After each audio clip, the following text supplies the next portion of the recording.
आज के कहानी का नाम है मोटी बहू। अगर आपको यह कहानी पसंद आती है तो वीडियो को लाइक और चैनल को सब्सक्राइब जरूर करिएगा। तो चलिए अब कहानी प्रारंभ करते हैं। रमेश जी शहर में रहते थे। उनको एक बेटी और एक बेटा था। बेटी का नाम राहुल और बेटी का नाम अंजलि था। उम्र होने पर पहले बेटी की और बाद में बेटे की शादी करवाई। बहू का नाम रीमा था। शादी के 2-3 सालों में ही रीमा का वजन काफी बढ़ गया था और वह पहले से दुगनी मोटी दिखने लगी थी। इस मोटापे की वजह से रीमा को कई लोगों के ताने सुनने पड़ते थे। पड़ोसी भी उसे मोटी भैंस कहने में हिचकिचाते नहीं थे। कितनी मोटी हो गई हो, कैसी दिन पर दिन फैलती जा रही है, देखो जरा, बेशर्म नहीं आती। पति बेचारा सूखा जा रहा है, यह देखो खा खा कर कैसी मोटी होती जा रही है। कुछ इस तरह की बातें अक्सर रीमा के कानों में पड़ जाती थी। स्वभाव से हंसमुख रीमा इन बातों को इग्नोर कर देती थी, लेकिन उसे ज्यादा दुख तब होता था जब इसके खुद की सास और ननद उसके मोटापे के लिए उसे दोषी ठहराते और भला बुरा कहते। राहुल शरीर से काफी दुबला पतला था। शादी के बाद भी उसके शरीर में रत्ती भर का फर्क नहीं आया था।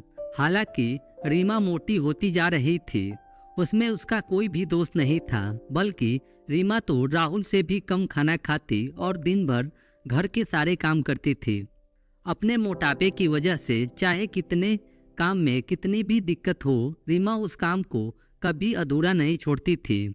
उसने घरेलू नुस्खे और कई तरह के उपाय करके अपना मोटापा कम करने की कोशिश की थी, लेकिन शायद उसके शरीर के हार्मोन्स ही थे जो उसे मोटा बना रहे थे।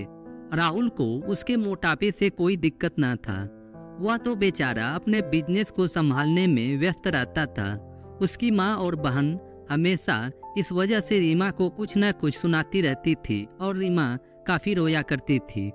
रीमा जब भी मौका मिलता अपने पति से इस बारे में बात करती और कहती थी कि अपनी माँ और बहन को समझाओ, मैं मोटी हूँ, उसमें मेरा क्या दोष है। पूरी दुनिया मुझे कुछ भी कहे, मुझे फर्क नहीं पड़ता, लेकिन जब मेरे अपने ही मुझे भला बुरा कहते हैं तो काफी दुख होता है।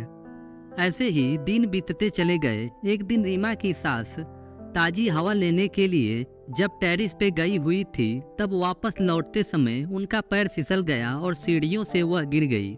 भाग्य से वह बच गई, लेकिन उनके पैर में बड़ा फ्रैक्चर आया। उनको अब एक जगह से दूसरी जगह जाने में भी काफी दिक्कत होने लगी।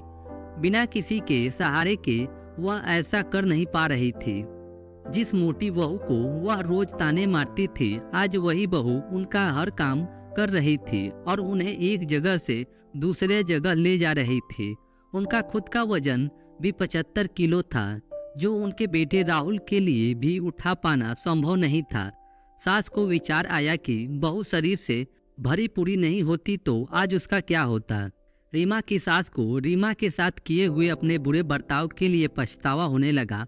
उन्होंने एक दिन मौका देखकर इस बात के लिए रीमा से हाथ जोड़कर माफी भी मांगी। रीमा ने कहा, अरे माँ जी, आप माफी क्यों मांग रही हैं? आप मुझे समझने लगी, मेरे लिए इतना ही बहुत है। उस दिन के बाद रीमा के सास ने कभी भी उसे उसकी मोटापे की वजह से एक शब्द भी नहीं बोला, बल्कि वह उन लोगों से लड़ जाती थी जो रीमा को मोटी कहकर उसकी बुराई करते थे। रीमा की ननद भी इस घटना के बाद उसे इस विषय में कुछ भी नहीं कह सकी। खुश मिजाजी रीमा अब पहले की तरह ही सब कुछ भूलकर खुश रहने लगी। दोस्तों, हमारे समाज में हमारे आसपास आपको ऐसे कई लोग मिल जाएंगे जो दूसरों को उनके शरीर की बनावट के हिसाब से गलत नाम देते हैं या उन्हें नीचा समझते हैं। किसी की हाइट कम हो तो नाटा, किसी का रंग काला हो तो कालिया, कोई हेल्थी है तो मोटी, किसी के बाल कम है तो टकला। हमें ऐसी सोच को पूरी तरह खत्म करना होगा और यह समझना होगा कि बाहरी स्वरूप ज्यादा मायने नहीं रखता, मायने रखता है भीतरी खूबसूरती, स्वभाव और विचार।